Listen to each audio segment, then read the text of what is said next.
possibly hydrogen, Trump and Mattis address the nation and warn Fat Boy.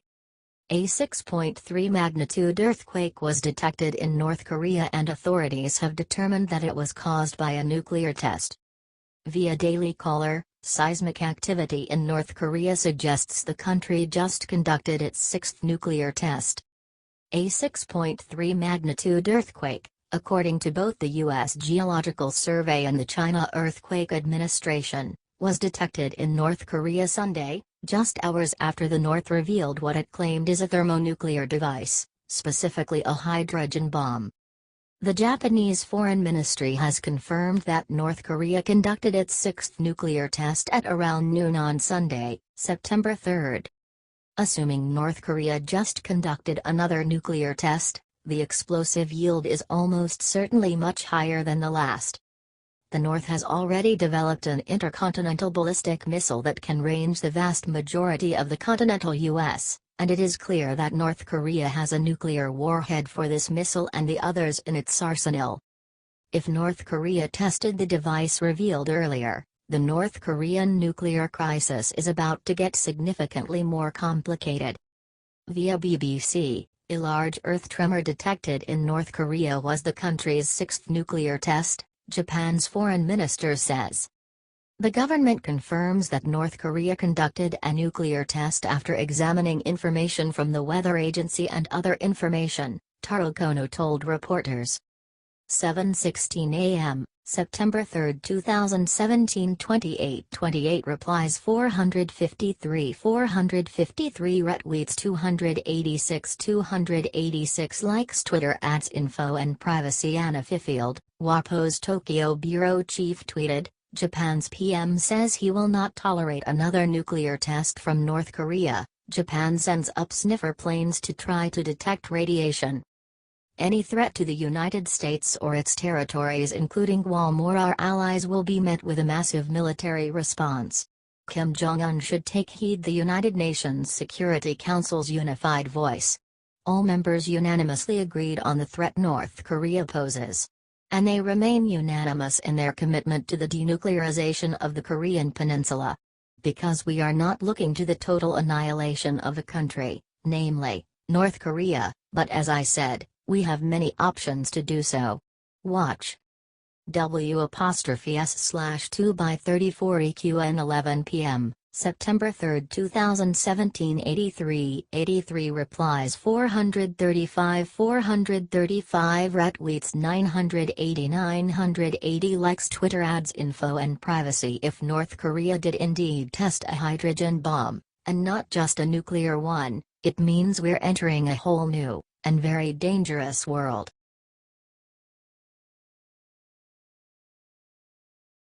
L'Oreal's first transgender racist model attacked white people, gets brutal instant payback.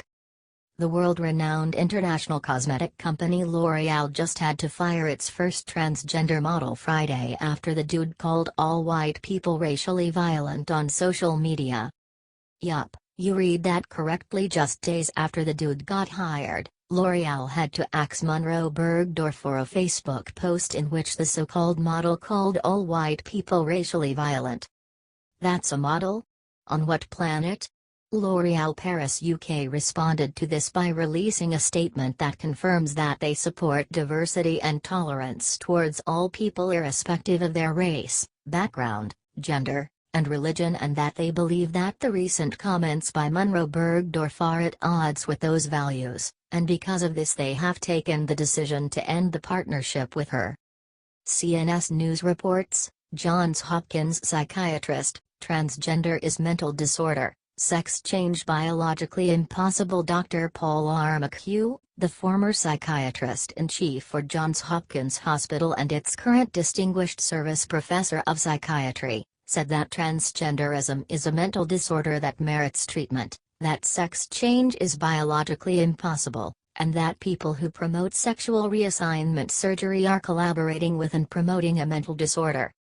Dr. McHugh, the author of 6 books and at least 125 peer-reviewed medical articles, made his remarks in a recent commentary in the Wall Street Journal, where he explained that transgender surgery is not the solution for people who suffer a disorder of assumption, the notion that their maleness or femaleness is different than what nature assigned to them biologically. He also reported on a new study showing that the suicide rate among transgendered people who had reassignment surgery is 20 times higher than the suicide rate among non-transgender people. As a result, some states, California, New Jersey, and Massachusetts, have passed laws barring psychiatrists, even with parental permission, from striving to restore natural gender feelings to a transgender minor, he said. The pro-transgender advocates do not want to know, said McHugh, that studies show between 70% and 80% of children who express transgender feelings spontaneously lose those feelings over time. For those who had sexual reassignment surgery, most said they were satisfied with the operation, but their subsequent psychosocial adjustments were no better than those who didn't have the surgery. And so at Hopkins we stopped doing sex reassignment surgery, since producing a satisfied but still troubled patient seemed an inadequate reason for surgically amputating normal organs, said Dr. McHugh. People who undergo sex reassignment surgery do not change from men to women or vice versa. Rather, they become feminized men or masculinized women. Claiming that this is civil rights matter and encouraging surgical intervention is, in reality, to collaborate with and promote a mental disorder. Yes, that is 100% correct. If you notice, the very next day after the United States Supreme Court shoved gay marriage down our collective throats, they started pushing the so-called transgender agenda. If you go to any dictionary that's over 2 years old, you will also notice the word transgender doesn't even exist. That's because the fraudulent field of psychology even invented a word that sounded credible in order to push the normalizing of that used to be a simple mental disorder which needed to be treated with years of ongoing therapy.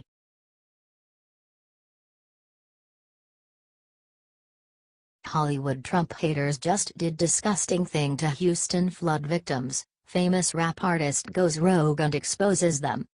The worst is Alyssa Milano. She actually had the audacity to attack President Trump for donating $1 million of his own money for the relief efforts.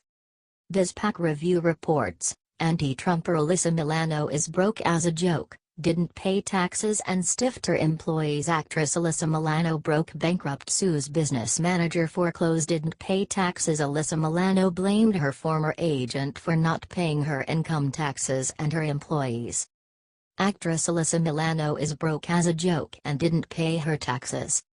Milano made the stunning revelations in a $10 million lawsuit she filed in Los Angeles against her former business manager, Kenneth Helly, and his firm Helly, Hoffer and Company because of Helly's alleged negligence. Milano says she failed to pay her income taxes for 2013 and 2014, didn't make mortgage payments on her West Hollywood condo, lost millions on a failed home renovation project, and neglected to pay her employees' taxes. In other words, Milano sounds like an equality opportunity deadbeat. Milano says Helly's poor oversight of the remodeling job caused costs to spiral. Milano alleges that her business manager also failed to pay her federal income taxes in 2013 and 2014. Milano says her employees also complained of late payments, and that Helly failed to pay her employees' taxes. Between the two of them, someone should have asked, "Hey honey, did I pay my taxes this year?" Pro-Muslim George Clooney moving back to U.S., feels unsafe in terrorism-ravaged UK. Ironically, Milano has loudly demanded that Trump release his income tax returns while ignoring her own unpaid taxes. Perhaps if Milano spent as much time managing her finances as she does slamming President Trump, she wouldn't be in this mess. Alyssa Milano has gotten more matronly and manly the more far-left her politics have become. In March 2017, Milano wrote an impassioned op-ed in Marie Claire magazine, where she urged fans to impeach Trump, whom she called an egomaniac with questionable business ethics. Alyssa told fans that impeaching Trump is up to women, so they must continue to protest and obstruct him.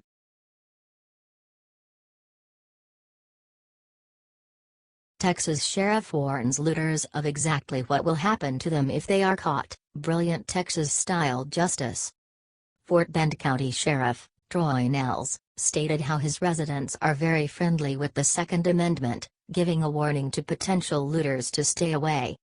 What might happen to looters who try ransacking Fort Bend? Well, they just might end up in a body bag, and quite frankly there's nothing wrong with that. My caution to the looters out there, those that want to rob our people that are suffering, you may want to stay out of Fort Bend County, because there's a possibility you could leave this county in a bag, and reminds viewers that many residents are armed. Fox News was interviewing Sheriff Nehls when they asked him what his county was doing about looters. The sheriff responded with strong words for any would-be looters trying to come into Fort Bend County. It's technically stealing, but stealing items of survival during the time of a natural disaster crisis is much different than stealing televisions during Hurricane Harvey. Another video shows two men each looting a flat-screen TV in Hurricane Harvey.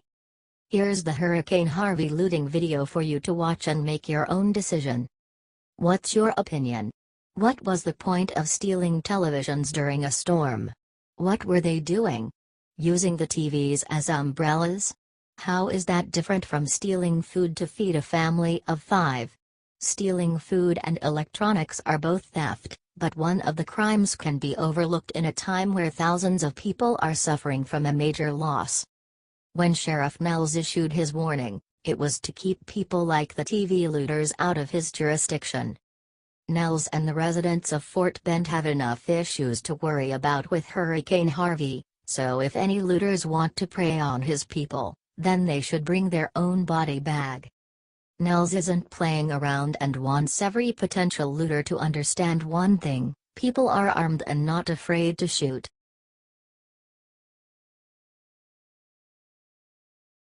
Alert: FDA just recalled nearly 1 million pacemakers after what hackers were caught doing to people. Ordinarily, when you hear of a recall on a product, it usually has to do with eggs, ice cream, or some other miscellaneous food product. A recent report shows there has been a recall in pacemaker products. Considering the critical need required of pacemakers, this could lead to seem very serious if not fatal results. Many medical devices, including St. Jude Medical's implantable cardiac pacemakers, contain configurable embedded computer systems that can be vulnerable to cybersecurity intrusions and exploits, the FDA said in a security advisory. As medical devices become increasingly interconnected via the Internet, hospital networks, other medical devices, and smartphones, there is an increased risk of exploitation of cybersecurity vulnerabilities, some of which could affect how a medical device operates. To protect against these critical vulnerabilities, the pacemakers must be given a firmware update. The good news is that those affected by the recall do not require to have their pacemakers removed and replaced. Although there are no reports of compromised pacemakers yet, the threat is enough to potentially harm heart patients with an implanted pacemaker that could even put their lives at great risk. There needs to be more oversight for this type of problem. One of the larger issues at hand lies in the trust that people have in connectivity and the technological product. If people don't trust this product and feel it could be hacked at any time, they will stop using it. This is a life-saving and necessary product, and if not used properly could lead to fatalities.